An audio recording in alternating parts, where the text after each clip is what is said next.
Hello and welcome to 20 Good Summers, or welcome back to 20 Good Summers. I am your podcast host, Paulina Poroskova, here in my raccoon sweater. This is a famous sweatshirt with raccoon faces. Those of you who are watching it on YouTube can see it. Those who are not, you're just going to have to imagine it. And next to me is my loving and lovely partner, fiance. Jeff Greenstein. I swear we will get this right. Welcome and thanks for rejoining us or joining us. This is episode 9. 9 is a number we love. It is because it's Yeah. 3 times 3, and our Right. favorite number is 3. Correct. Um, Our anniversary is on the 3rd. yes, Our wedding is going to be on the 3rd. guys, Our date of meeting is the 3rd. yes, we are getting married. Yes, we have set a date, and yes, we will talk a lot more about let's call it a silver wedding or seasoned wedding. Nah, seasoned wedding sounds like silver wedding. I think Even silver wedding sounds like the Queen's Silver Jubilee. well, that's Is not that wrong. okay? That's All not right. wrong. I feel good about being as queen and a Okay. jubilee. Okay. Sounds great. So yeah, perhaps it's a gray wedding. Could it be a gray wedding? Gray wedding sounds a little Miss Havishamish, doesn't it? Yes, it does. Yeah. It does. Maybe we will find a better word for it. Anyway, yes, we will take you through those. We will take you through the excitement of getting married later on in life as well. But this episode, Jeff has been wanting to do this one for a long time because this one deal. Oh, okay. So first of all, we've gotten a bunch of plenty of emails. And a lot of them are on the topic of, okay, so 20 Good Summers, that includes body aging, right? About staying healthy in your body. This is like the 20 Good Summers. The title refers to us assuming and hoping that, from 60 to 80, we have 20 good summers left, as in physically. This is where we're still physically and mentally and emotionally capable of living our fullest lives. And it's not that we can't at 80, but it's not as obvious. It's not as Easy. yeah, Not as easy. and not as predictable.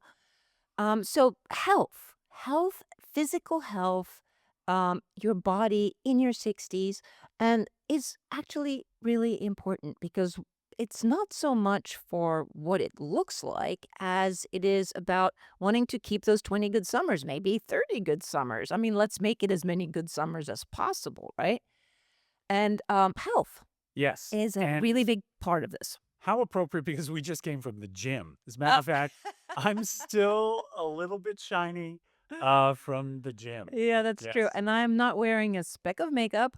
But Nor am I. well, yeah, Jeff is tragically without his makeup today. But later on when we go out, he'll spruce up and No, not really. Okay, but you were talking about, yes. So we want to talk about, like, you probably saw on the video that we posted yesterday, we were like Vespa-ing around New York City. And it's like, to me, the topic of this episode is fear of aging. But those are two things people don't want to talk about: fear and aging. So that's the right. idea of sticking those in the title seemed really unappealing to me. So we're going to attempt to engage with this topic, which, as P said, is really salient to the theme of the show, but maybe do it in a way that's not depressing. Well, to Maybe. me, when I hear fear of aging, I am assuming that whoever's talking about it is going to be talking about why you should not be Yeah. afraid think of so. aging. So I'm personally extremely attracted to anything that's like, fear of flying, fear of aging, like how to overcome it, what to do. Like to me, it immediately puts me in sort of a challenge position of it. Like, of course, you should not be afraid. And so this is kind of what today's podcast, I think we will hopefully, touch on some of those subjects. And to sort of lead us into this, we have an email from, actually, this came a little while ago, and we sort of filed it away for when we wanted to do this topic from a lady named Frances. So, Frances, thank you so much for sending this email to us. And thank you so much for your kind words about our podcast. We really appreciate them. Which we will skip. Yes, because that's just basically patting ourselves on the head. So we Right. will jump straight ahead to your question. All right, here it is. This is from Frances. She says, my question for discussion at some point is a body and sexual query. I find men in their 60s all have guts. She does not mean courage. She means, I'm not looking for perfection, but come on. We women keep things pretty tight, and I find it so unattractive, hence my singledom still. Ray Sachs, men in their 60s get erect, no issue, but cannot finish the deal and often slash always go flaccid. What is up with this? More curious than anything, as I know intimacy comes in many fashions. Francis, shots fired. Shots fired. And there are two topics in here that Yes. I would really like to delve into, and we'll see how how far we get on in each So one. lead us into this. Lead us into Well, it. okay, so Men have guts. w- she's saying that men in their 60 have guts. Now I dated quite a lot of men, some in their 60s, some in their 70s, some in their 50s, or even four. Well, anyway, Yes. and yes, guts are fairly common. Didn't bother me none. But I was going to shoot this one over to you because you feel like you have a bit of a I gut. do. No, I do. Well, I feel like what you think is a bit of a gut is actually just skin Eh. from having once had a gut. Okay. Well, also, I mean, again, as I said, we were just at the gym and I actually had to leave one of the rooms because there was a gentleman at the weight rack who kept lifting up his shirt and looking at himself in the mirror and grinning at himself. So I, That's a man who really likes his body. I know, but that will never be me. That will But never be it's me. but darling, you just have to look at yourself through my eyes because that is me. If when I see you gaze upon me, Uh-huh. that puts a smile on my face. But the idea of standing before the mirror and going, "I look pretty fantastic," Which is unthinkable. But I would actually kind of hope that one day you could look in the mirror with with that gaze and like see yourself the way I see you because I think you're like the hottest man alive.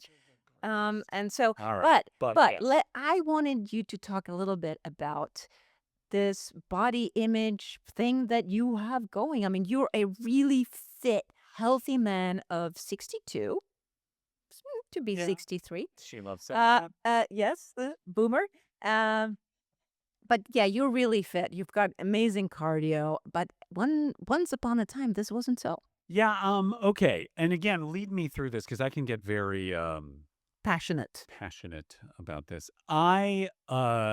Let's see where to start. I was really fat, guys. That's the way it is. I was a kind of a chubby kid. I didn't get really really tall until college, and even then, when I was a filmmaking and choreography major, and even taking 6 dance classes a week, I still had this belly. You did, even Yeah, when you were dancing. yeah, It didn't look like yeah. it on the photos. Well, You I look fairly promise. slim on the I was photos. wearing the I was wearing a sweatshirt with the neck cut out, so of course you couldn't see. Yeah, a lot of poet shirts Yeah, too. yeah. But anyway, and then I took a job when I got, into television. I was working in writers' rooms, and a dear friend of mine, a writer I worked with named Oliver Goldstick, used to say that our job is like flying Qantas. You sit in a seat for 14 hours, and people bring you food. That's what our job was. And so it was very difficult, even for a person with the most rigorous health regimen, to stay in good shape when you are just sitting in a room and eating high fat meals from local restaurants that are brought in fast that you have to eat at speed. And also in between, you're, compulsively consuming atomic fireballs because you're bored out of your mind Or M&M. or M&Ms. Yeah, and drinking lots and lots of sugary beverages to Yeah, keep your energy yeah, up, yeah, right? exactly. I was pounding Snapple just plain tea, which is just caffeine and high fructose corn syrup and there's a Yum. brown coloring. So all of which is to say that by the time I was working on the television program Friends, which was 1994, I was 31 years old and I weighed 300 pounds. Now you're 6'7". Yeah, and when I tell people this, they always go, "Well, you're 6'7". I mean, 6'7". You probably carried it well." I didn't know. I did not carry it well. You know, there was that thing that was going around, "Dad, what were you like in the '90s?" Mm. I posted a couple of pictures of me from this era. It You wasn't just that I was overweight. My skin is gray. My hair is receding, but I can't cop to it yet. I was, as we used to say on Will and Grace, a wreck up from the neck up and a tear down from the hair down. Not great, and paid no attention to this. I was like living from the Yeah, you I were was a like a brain. brain in a I jar. was a brain in a jar. Okay, Yes. and then what happened? Uh, well, the principal thing that happened is I had a child. Mm. And after having the child, we had to draw up our wills. And to draw up a will, I had to have a physical for insurance purposes. And I was informed in the aftermath of this physical that I was in the highest risk category across the board. Highest risk of Dying, just I walking around and eating almond M&Ms. I was the same risk as a space shuttle astronaut, like high cholesterol, overweight, high blood pressure, wow. and there's lipids. What is the other thing? Then your blood, the sugars in your blood. Everything was bad. Mm. I could not climb a flight of stairs without getting winded and having to go lie down. Oh, wow. And my insurance guy actually said, "Jeff, considering you have an infant son at home and maybe you'd like to live long enough to see him grow up, maybe you want to do something about this." Should I tell you what happened So next? and so was this like did was that a wake up call? Did you realize that you could die? Yeah. I mean, I had a baby son. And if I couldn't do it for myself, I could manage to do it for him. I did want to stick around for my kid. Priorities. Uh, yeah. And so I went to a doctor probably for the first time in 10 years. And he ran a series of tests which corroborated everything that had come up on that insurance physical. And he said, Listen, I'm going to make this easy for you. Here is a low fat, low cholesterol diet. I mean, it could have fit on an index card. Mm. And he said, in terms of exercise, he said, I don't care what you do it 40 minutes every day. And if you aren't drenched in sweat at the end of it, you didn't do enough. That's it. That was the instruction. Okay. I went on this diet, I went on this exercise regimen, and I lost 20 pounds in a month. Now, Wow, that's pretty quick. I have to ask, just because yes, I don't have I know everybody thinks being a model, well, you I've got should talk diet about that. programs galore, but no, I am just incredibly fortunate. My tall, lanky body was given to me by my parents and the higher powers, and so I've been really fortunate. So I don't know much about food restrictions or diets for that matter. And also, do have to mention that my way of keeping myself slim and trim was, cigarettes because they were fun and they also gave you something to do and they made me look cool, I thought. This is the 80s, guys. Right. So what does a low calorie diet look like? Well, Just this one, quickly. okay, we're not a diet program, and I'm not No, recommending but this to I you am guys. really But curious. this was a lot of salads, a lot of bread and pasta and things like Really? carbs. But I was burning like crazy, like because of the amount of calories I was burning on the exercise bike and the free weights and so forth. Um, Carbs didn't make me fat.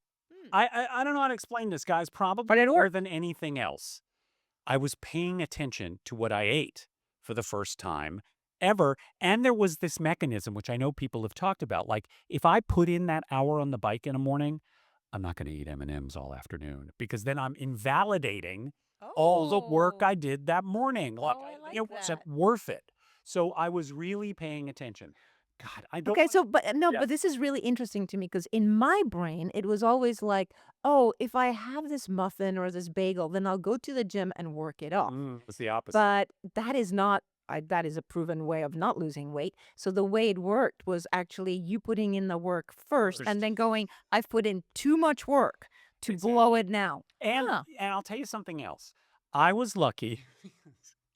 Going from doing nothing to doing something yielded such extraordinary results and so quickly that it gave It was a me good the payoff. positive reinforcement to keep going. So I lost 20 pounds in that first month. And in the following, 6 or 8 months, I lost 40 more.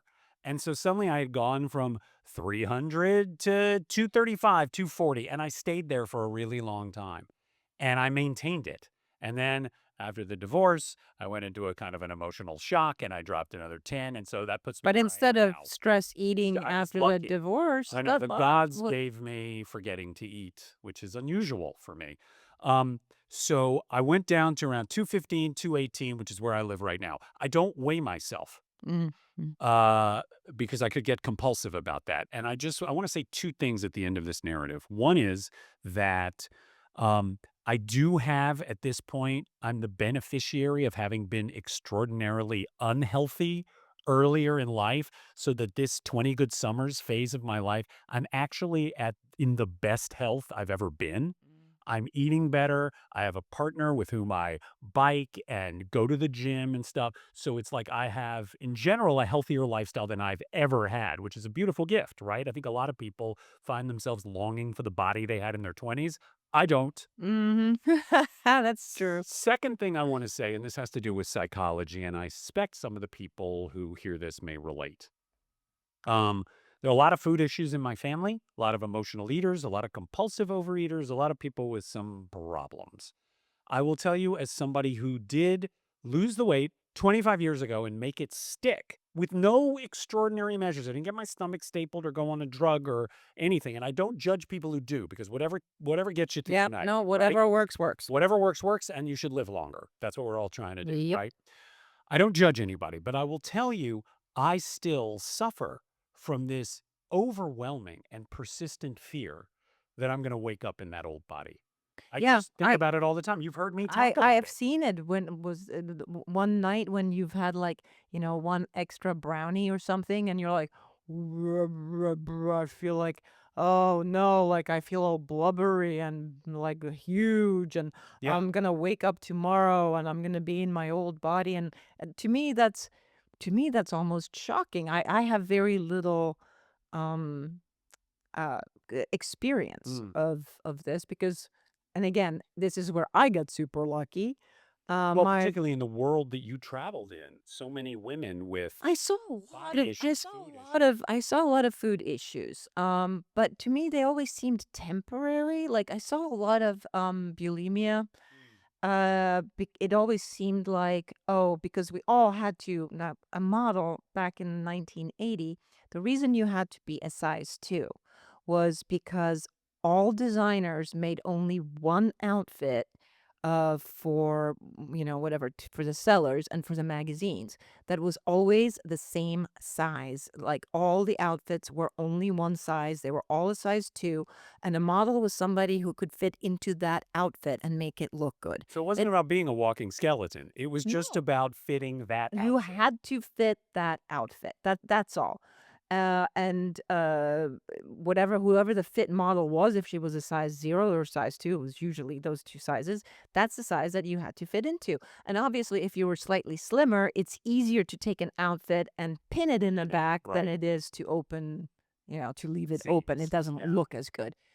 Yeah, I mean, I had a roommate at one point who was bulimic, and I had no idea. Like, we would go out and, eat, our favorite foods, and we'd go to McDonald's, and then she'd disappear into the bathroom, and I didn't catch on until somebody told me Mm.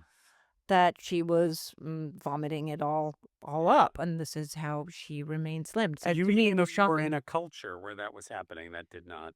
Yeah, it didn't I think, I guess food issues probably are, like, largely all I have no fucking idea what I'm talking about. I'm just speculating here that perhaps it's got to do with the way you grew up and how your parents approached food and how, Right. food was approached when you were a kid.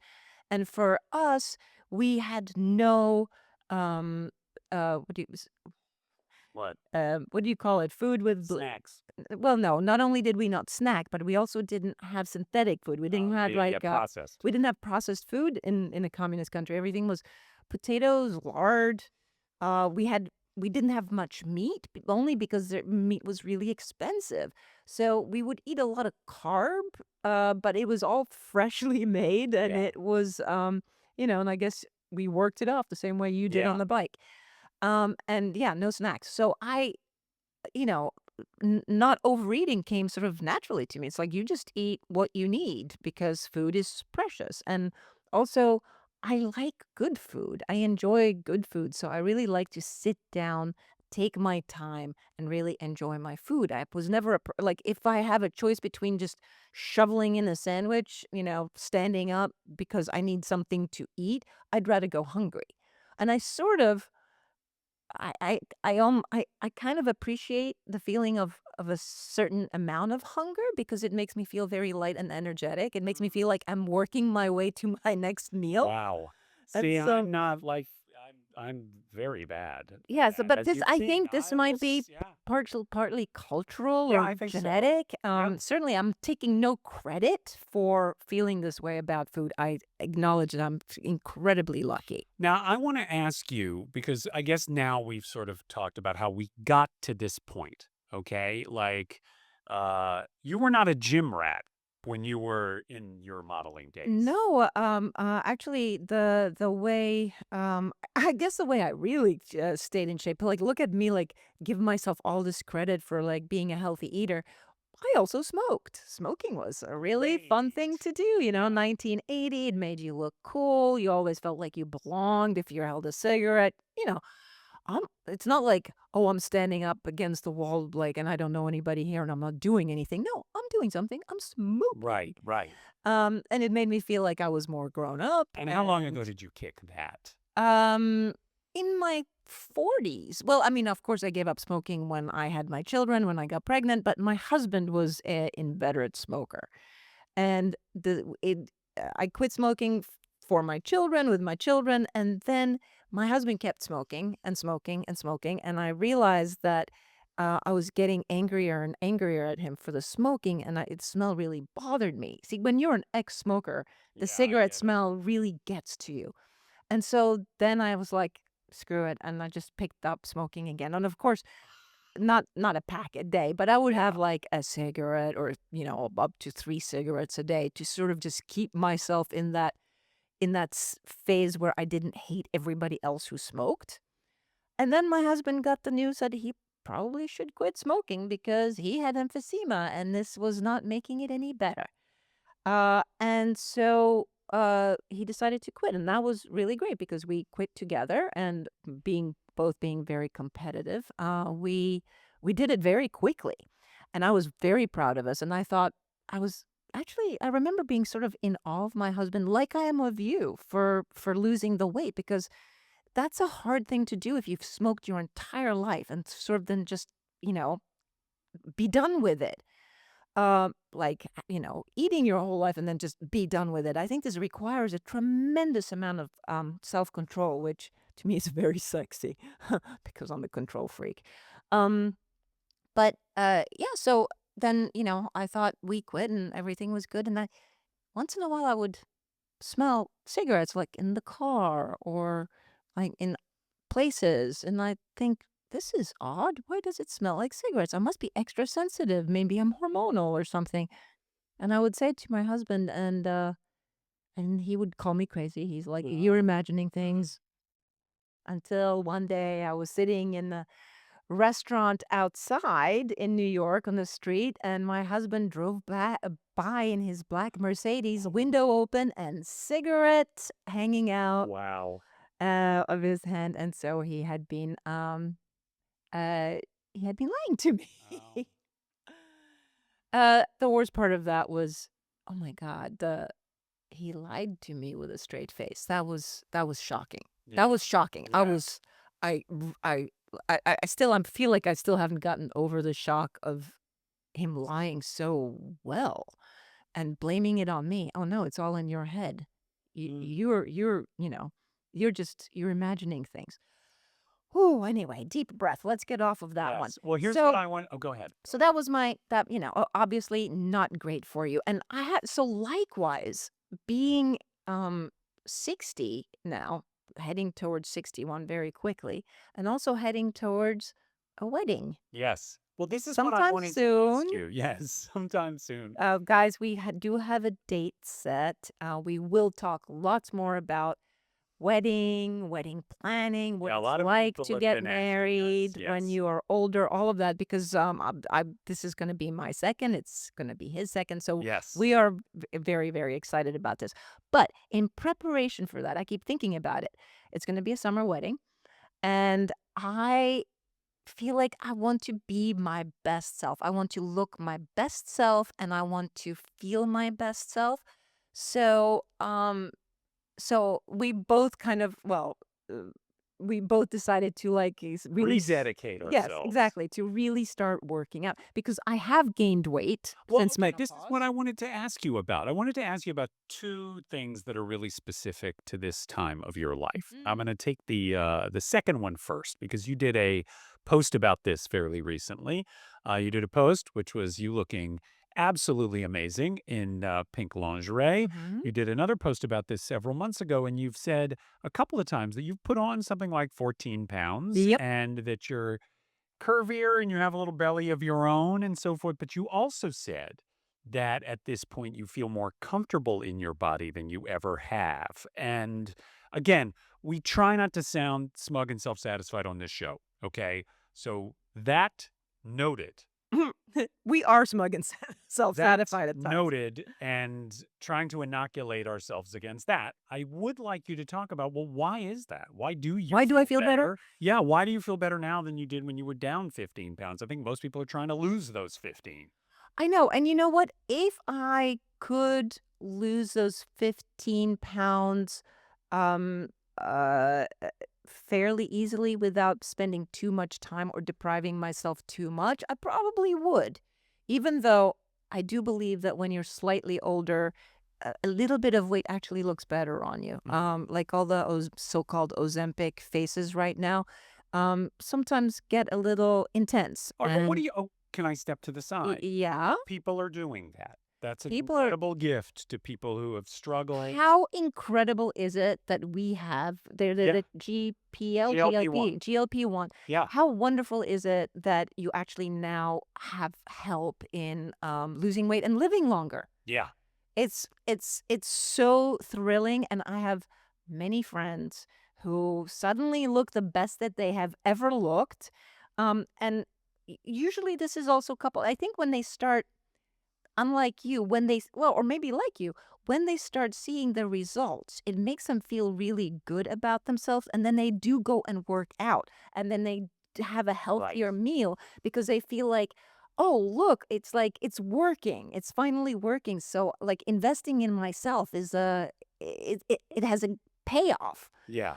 And that's really wonderful. And then there's a few instances in which People go too maybe far. when people have yeah, Yeah, where they so get too this excited. Yeah. what I was gonna say is, so you just said if there was a magic way in which you could wave a syringe and drop 16 pounds, Oh, you man. could. Oh, I forgot. I guess I could, You couldn't I? could, but Oh, you yeah. just said you wouldn't, and I'm wondering Oh, why that no. is. Hey, you just called me on that. That's a good point. Okay, so you know what? I love the idea that it's out there if I needed it.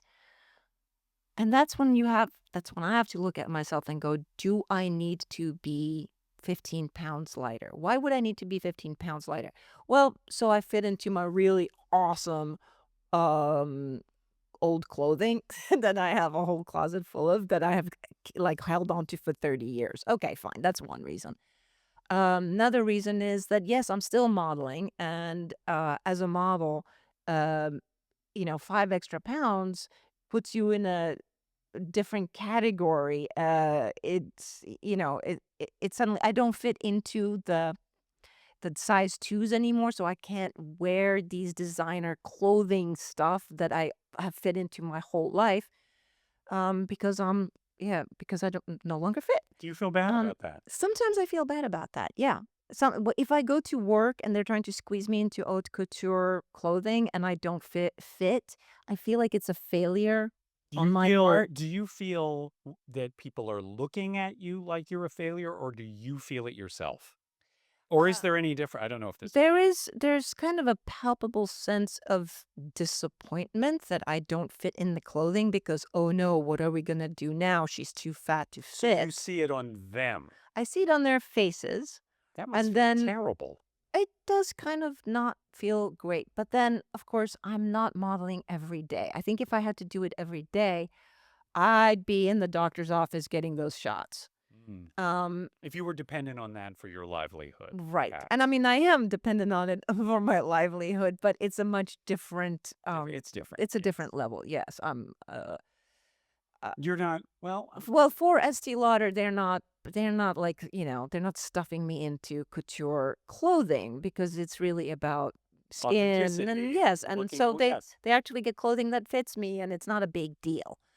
And incidentally, your skin looks a little bit better when you carry a tiny bit more weight because it's, I mean, I'm plenty wrinkled, but um, I have plenty of wrinkles, but it does, cushion it a little bit. So all good.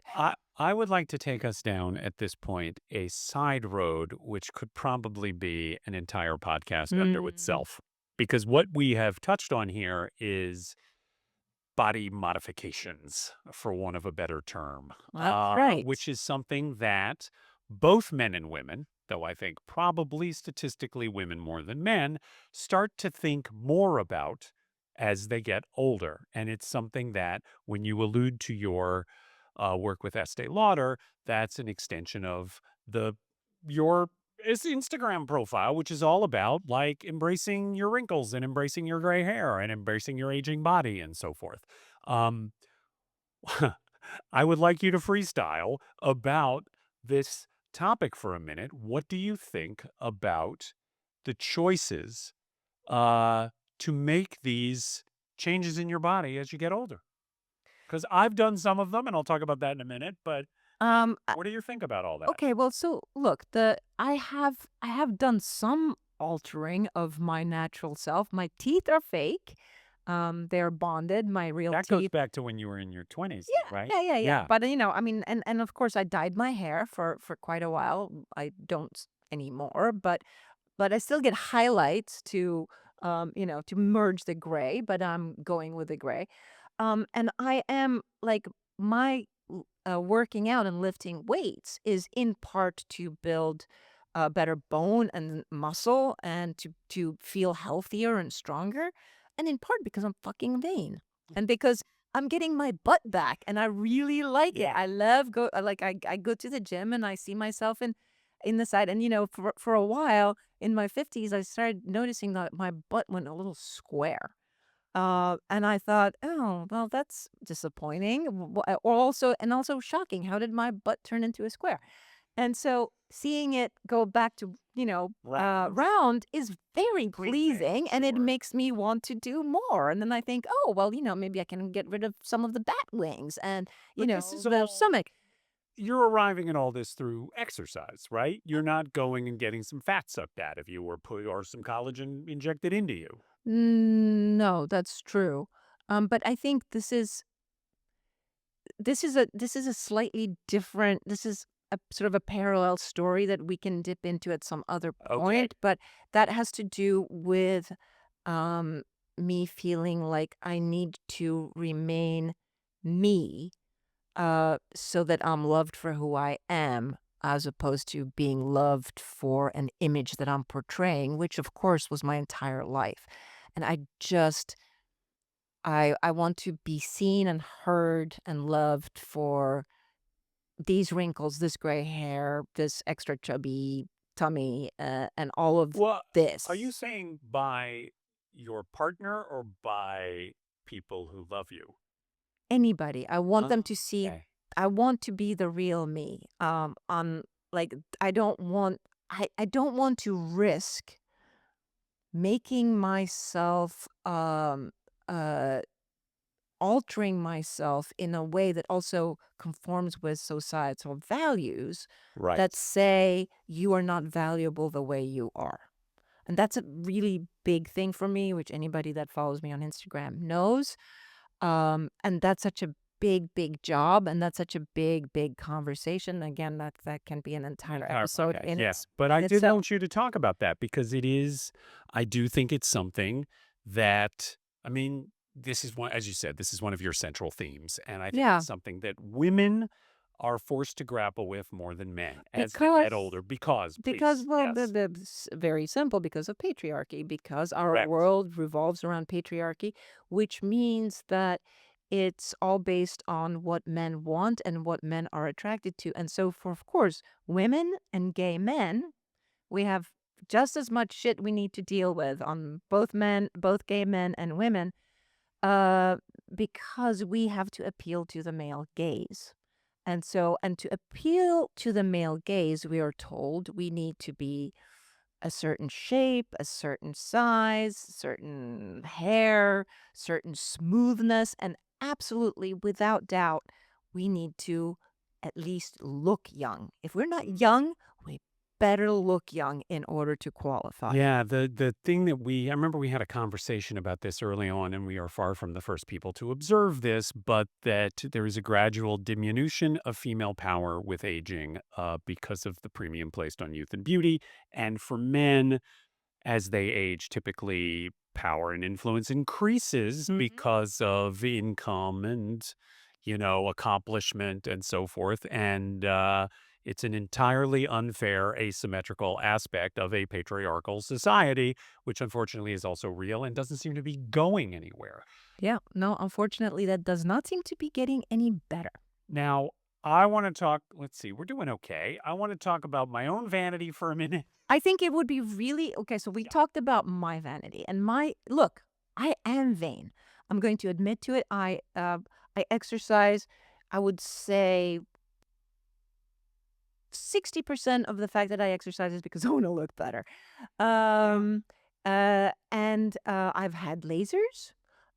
Because I consider those like so. Like It's spot welding. Yeah, I mean, it doesn't seem to actually do anything. So, like, I'm sort of reassured that it doesn't actually change what I look like. It just might make my skin a little bit more glowy or something. I don't know. I'm absolutely into my skin treatments. You know how religious I am about my putting on my Estee Lauder creams every morning and That's every legit. night. That's not Yep. just for Estee Lauder. That was said before that even happened. Yeah, exactly. No, I like my beauty treatments. Um, and, uh And I appreciate the idea that I can go and put on a little bit of makeup and a pretty dress and feel pretty. I do like feeling pretty, so I am vain. But am I going to, inject botulism into my face because I am told by society that wrinkles are unattractive? This is where I kind of, my This is where you rebellion. This is yes. when my like where I start feeling like I don't agree with that in theory. But anyway, let's jump over to men for a moment. Yeah, Men and vanity. Are you vain? Do you consider yourself vain? a little bit. A little bit. Listen, I'm a weird looking we had a funny conversation on the way to the gym today about it's a long story, but just I don't really think much of my looks. That said, I would like to maximize what I got. I think Um, is that a better is that I mean, I think that's nice. I think that's a yeah. good way to put it. Um, there are things about myself that I like quite a bit, and then there's many, many more things I don't like quite a bit. Um, Definitely losing all that weight and getting a lot of validation for it, and also being told at the end of that process that I had moved from the highest risk category to what my insurance guy called the super stud category, uh, definitely made me feel great about that accomplishment. But I will tell you one of the first things that happened. I wanted to start wearing shorts, and I Yes. had really bad varicose veins Uh-huh. on the calf of my right leg, and I felt aggrieved that I could not and they looked terrible. Hmm. Did you guys know what varicose veins look like? I think most women do, yes. I None of us didn't even know what they are in the were. market for I was them. like, what are these little clumped up balls of yarn Mm, under my yeah. skin? What is this? They weren't painful. So I can't even say this was a therapeutic thing. Mm. It was entirely about vanity. I went to my doctor not knowing what these things were, and he told me what they were and how they operate. And I said, well, is there anything I could do about it? He said, well, there's two things you can do. I can shoot saline solution into them, which will do nothing. Or you can have a varicose vein stripping procedure, which is kind of gruesome, and I won't bother recounting it, but basically they go in there and they cut and they tease them all out. Yikes. Ouch. Ugh. That's it.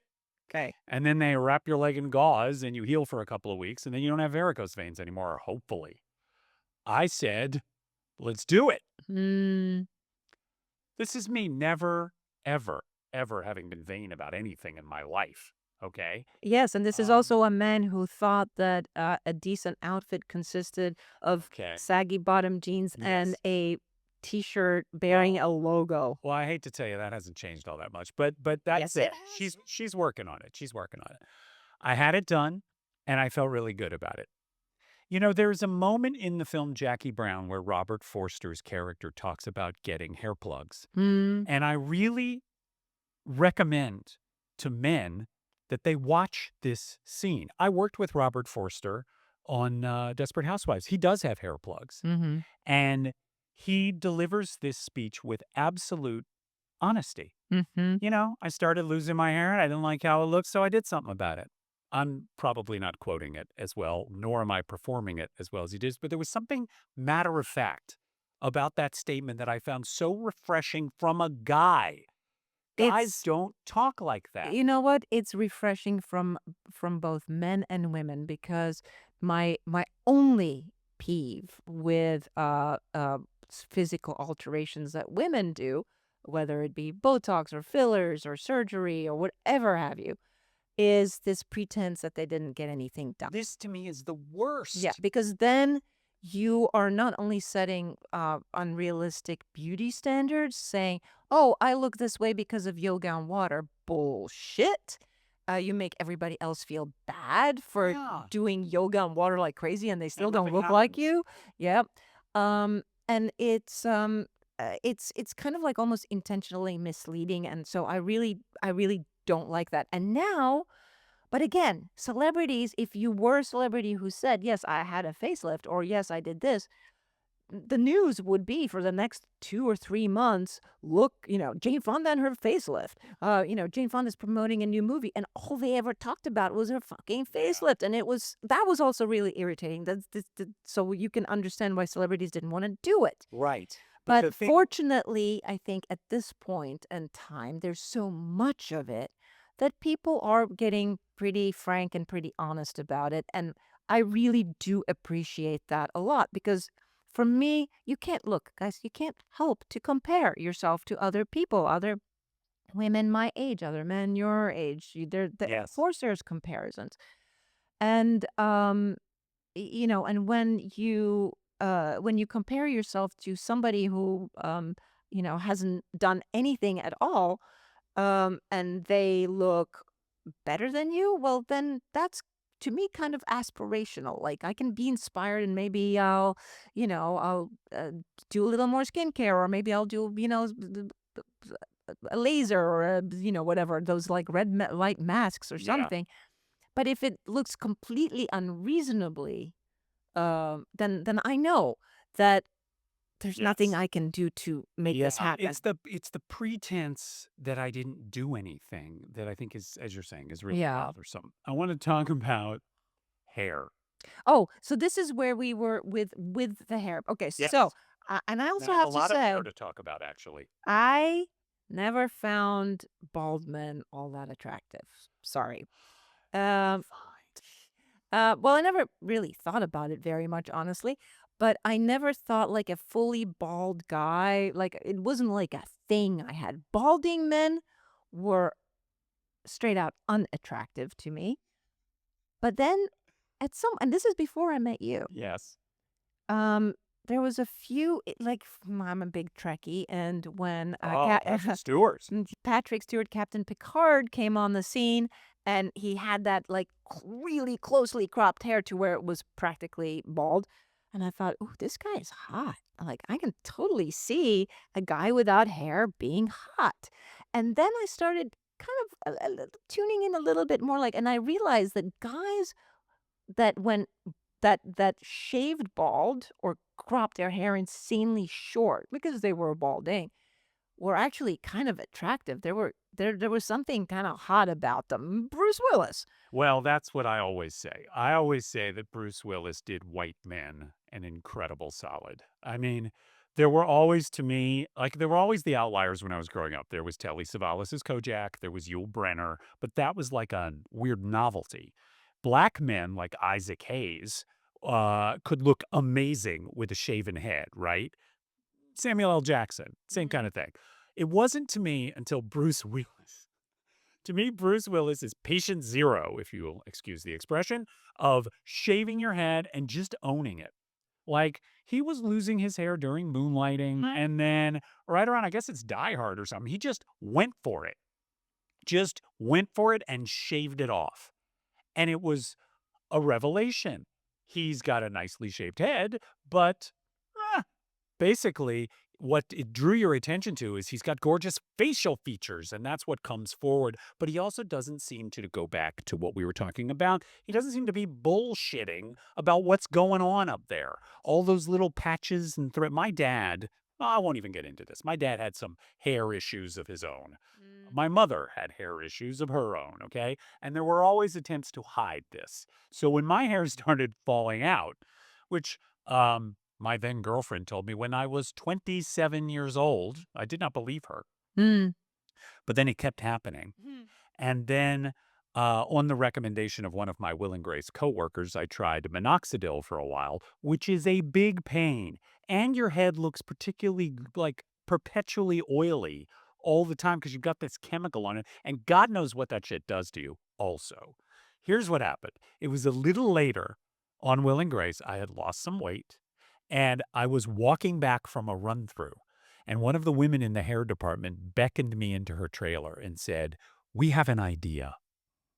So I go into the trailer and they said, "We think you would look great with a shaved head." I'm like, "What now?" They said, "Just try it. And if you don't like it, then in like 2 or 3 weeks, it'll look exactly like it looks now, which is terrible. Then, uh, but try it and see what you think. And we'll give you one word of warning, which is that your head will feel very chilly." And I thought, I should run this by my wife. So I did. And she said, "Go for it." So the Will and Grace hair department shaved my head. I walked back to the writer's room, and 11 writers jumped up and applauded. Mhm. Mhm. And I never looked back. Mhm. That Mhm. was Mhm. also 25 years ago. So in many cases, I mean, I'm lucky. I have pretty good skin. I don't really do much with it. I'm not a metrosexual. Uh, but I look pretty But much the same as I did at 47. we're controlling a little bit Oh, there. Yes, shit. do go ahead to talk about how fabulously you've aged. No, no, no, no No, problem. no, no, I no, have no, no no. problem. Look, I looked like a ghoulish Ichabod Crane type when I was 34, 44, and 54. How's that? Was that better? That's better. My beloved, the woman who has pledged her life to me, Not yet. calls me, not yet, but the clock's running,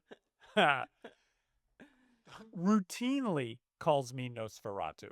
And I Okay, will but tell I you what, well, I because if okay, for those of you who can't see us because you're not watching YouTube, he's doing Nosferatu right now, I and look a he's lot like Nosferatu. Klaus Kinski and Nosferatu, who I always thought was really hot. Now, see, Uh, and here's and I actually didn't have the words for this until I met Jeff, yes, because you sort of explained it to me. But like I think Yul Brynner in the King and I is super super hot, hot, great and he's body, yeah, but and assertive. bald and assertive. Captain Jean-Luc Jean-Luc Picard. Picard, Yep. bald and super hot. Now, what makes bald hot and balding not so hot is Yes, the denial. well, no, Well, actually, well, no, it's the balding. choice. Yeah, it's a choice, It's the right? I choice. shaved this thing. Now it's a little white. It used to be a little brown, but the point is, I did this to myself as a way of just embracing aging. I Well, guess you know that's what what it it is. is? What it is when you're balding, that is not a choice. When you decide to shave your head, that is a choice, and it's a choice that says, "I am confident enough without any hair." And that confidence, that is what's hot. So, to me, a little bit of a belly, not a problem. No hair, not a problem. Like, all of these things that women say they don't want, um, it's not, to me, it's actually. I it's not even just that it's not a problem. To me, okay, so let me just Go backtrack for for it. a moment. When I when I am first attracted to someone out in the world, it will be partly based on looks. Yes. I've always been attracted to eyes. I've always been attracted to hands, um, skin to a certain I have things that I like that physically is sort of a turn on for me. Um, but that's just the sort of the initial attraction. Um, the the people that I have fallen in love with, uh, in whatever shape they came, whether they were skinny or they were chubby or they were, it's sometimes, you know, absolutely not sort of like the ideal prototypes of physical perfection, very far from it at times. But if I fell in love with them, I found their specific bodies and faces and so called flaws the exact thing that I loved. So if if you have a powerful nose, well, then I love just that size nose. And if you have no hair, well, then I love bald men. And if you have a little bit of a belly, well, then I like guys with a little bit of a belly. Also, um, hairy bodies on them. How I about was that? about to get to that. There's two other things I would like to cover in the short time we have Oh remaining. dear, we have so much more to deal We with. have so much more to deal with. We're going to come back to, well, I mean, we are on the topic of hair. I'm just going to do this super Mm. fast. I have a very hairy back. Had a very, Had. very I'll bad. just go through this real fast. And again, guys, this is really not me, but I tried something, which is I went on my first beach vacation of my life with this woman, Mm, and I wanted to look a little better on the beach. So we tried a chemical hair removal product. mm-hmm. Then I tried sugaring. Mm-hmm. Ouch. Guys, if you don't know what sugaring is, the men in Just our check out audience, 40-year-old virgin. it's like that. It's extremely painful and takes a long time. And I have a lot more sympathy for women than I ever have. But then I did laser. Yep. Laser. I've done it a few times, and now I cannot believe I'm sharing this. But whatever, maybe this will embolden guys who have never liked their back hair to do something about it. I did something about it, like Robert Forster and Jackie Brown. I did Okay. it, and I own it, and I feel pretty good about it. I think my shoulders look better now that you can see them. Uh, that's it. And I have to I hear okay, so as the woman who suddenly got a very fluffy man, Correct. I there's aspects of it that I absolutely adore, and that Yes. is like the sexiest. Never really thought I liked guys with lots of hair on their body, but it turns out I love men that are really hairy. That's where I Oh, am you now. love a man who is really I hairy. love This is what you're men, saying. but Yeah. now the I know you guys see it that on other guys and you I go, "Oh, find man." other guys sexy that have body I hair get it. and that are bald. Like Yeah. now I don't find anything else appealing, only that. Um but and the back hair was initially was like, "Oh, wow, okay. I've never really seen quite that That much. much." But Yes. it felt really nice. Yes. So there's like silver linings and there was like, Sure. "Oh, it felt really nice." It does look better without. I It's feel it looks better. true, and the important thing was that that glint that you were talking about looking at yourself in the mirror and sort of enjoying to look at A yourself. little more than I used to. Yeah, I Yeah. caught you a couple A of little more. times when you're, like, looking at your shoulders and you're looking at your back and you're like, Oh, "Hey, I this know. doesn't look bad." I have no idea how this is going to play. I'm just realizing as we're saying, I don't know how this is going to play. I can only hope that for the men in our audience, it emboldens you to lasers are easy and cheap. Okay, let me go to the next thing. Let me go to the next thing. What? What's the next thing? Hip replacement. We're Okay, going to wait, cover no, this. you know what? We're gonna have to do a whole nother episode Really? on more physical stuff because we haven't even gotten Okay, let me close to round out next. sex, Let me and this okay. Sex actually, is going to be next yeah, episode. We it's can't going do to it. be. Yeah, But I no. do want to talk about two things that I've so wanted to talk about this episode. Maybe we can knock this off in 6 minutes. Let's see. Okay. Smell and temperature. No, no, no, no. Can't do that? No, no, no. That this is such a Too long big. topic, and there's lots of like scientific things that we need to like All right, pull what in okay, and we have quote. 5 minutes remaining. Okay, so So, let I me leave it to you, darling. well, no, let me just also say this because I think this is really important. Is that uh, a lot of us do little alterations to ourselves, like Jeff's laser, or shaving his head, or my doing oh, it's called soft wave on a laser on my skin.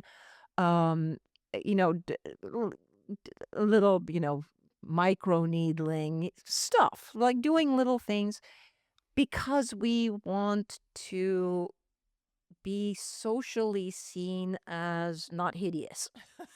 I mean, and I it's not even necessarily that you want to be like, the most beautiful person in the world. It's not even that. It's just that you start as you age, you start feeling the weight of people's expectations and also the comparison is not between me at 60 and another woman at 60. It's me at 60 and me at mm, 20. Um, and obviously, no. I mean, if I try to look like I did at 20, I'm just gonna look fucking weird. And it's also gonna cost me enormous amounts of money, and it's going to take enormous amounts of time. And that's really where I feel like where I don't want to do that because I only have 20 more summers, good summers left, presumably. So I'm gonna spend 3 of them like, looking like a mummy because uh, because I'm aging.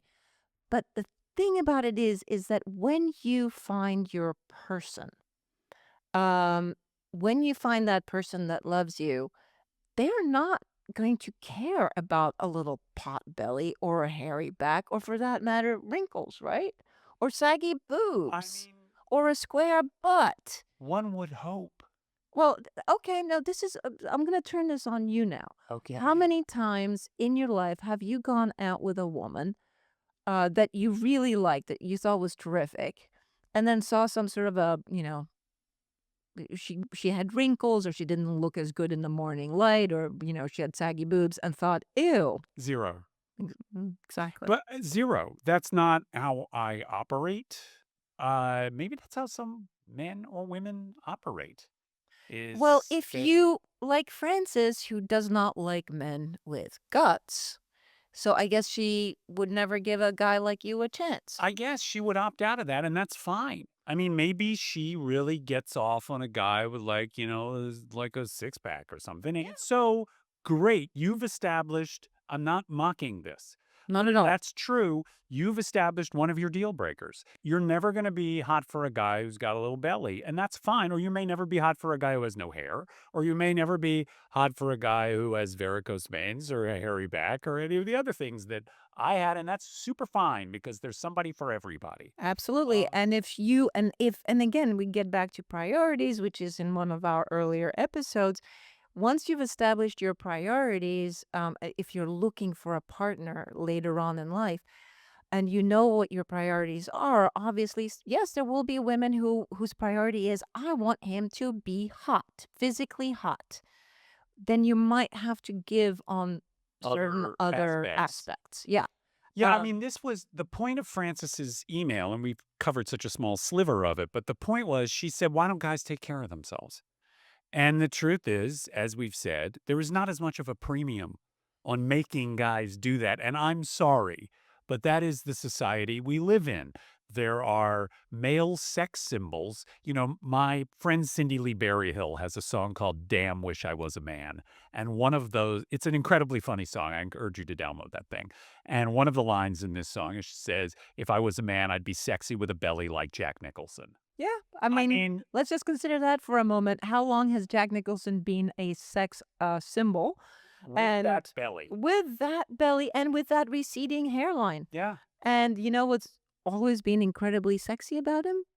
His His confidence. confidence, his carriage, the twinkle in the eye. And if those aren't your priorities, great. Jack Nicholson's not your type. Right. Exactly. Uh, so Yeah. How do we round this out? Geez, we Well, you know what? go ahead. I feel like we have gotten to maybe 20% of what we wanted to talk about. So this is what we have, this is what will be forthcoming, you guys. Yes.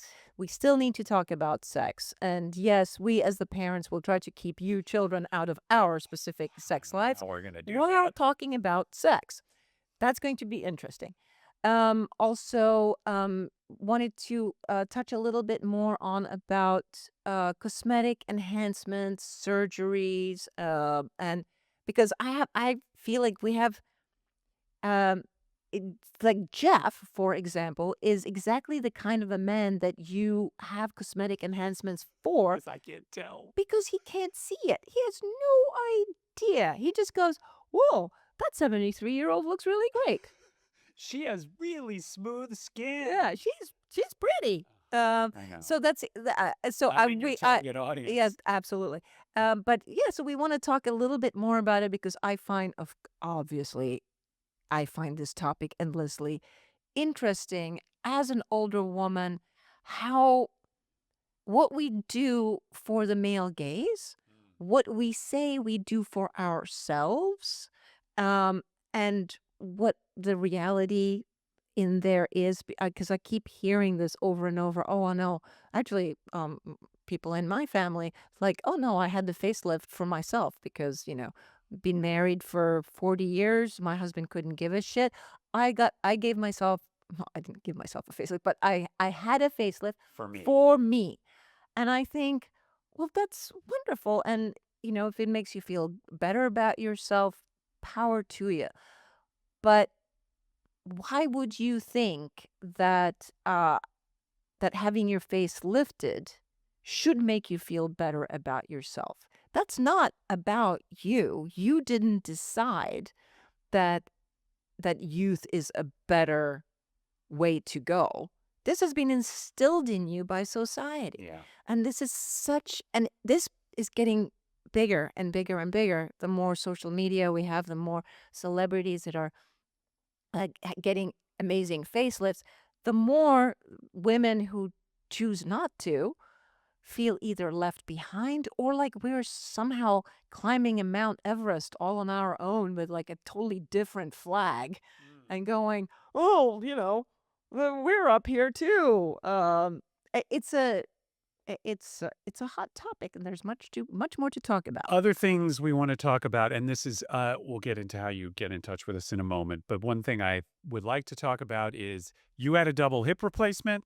I Yes. have had, I mean, living in an aging body and trying to Correct. keep it fit and functional, as you said, because in these 20 good summers, we want to go on bike trips in Portugal. We want to go hiking up a mountain. We want to climb the Spanish Steps. We want to do all those things. How do you make sure you have the That's right. body so you could do Yeah. those things? It isn't And just about making yourself attractive, it's about staying active and functional. correct. And So, I mean, 4 years ago, I couldn't cross my legs. yeah. And I certainly couldn't open them either. Yes. You remember those So, days? yes, yes. So Yeah. we're going to talk about this and other things, but so this is where I say emails like Francis's inspire us, and we love hearing from you. And it is wonderful how, in a very short time, this show has become a dialogue with our legions of devoted Well, listeners. I wouldn't So, say legions, but with our barbaric hordes of devoted listen, with our small elite cocktail party of devoted listeners. finally There we we go. hit it. And here's how you can join that cocktail party. Two ways. One is there is a contact form on our website, which is 20goodsummers.com. Spell out the word 20. Okay. There's a contact form. It goes right to us. We have no publicist. We have no producer. It's just the two of us. Also, if you can't remember that, 20goodsummers@gmail.com also goes same inbox right to us. Okay. So go those places and email us and tell us your thoughts on this because this is one of the foundational topics of our show. I would also like to say there is a new section on 20goodsummers.com, which is our merch page where you can actually get playing cards with our logo on it, which I got to order. I got to get We those gotta, for yeah, us. we gotta get Or, those first. And I also or want a to get water one of bottle those. or a Ringer t shirt. Uh, What else? What yeah, was no, there? no, I want to get one of those T-shirts. Yeah. So check all that out. We are also 20 Good Summers Pod on Instagram, where we occasionally post things about the show. So follow us there too.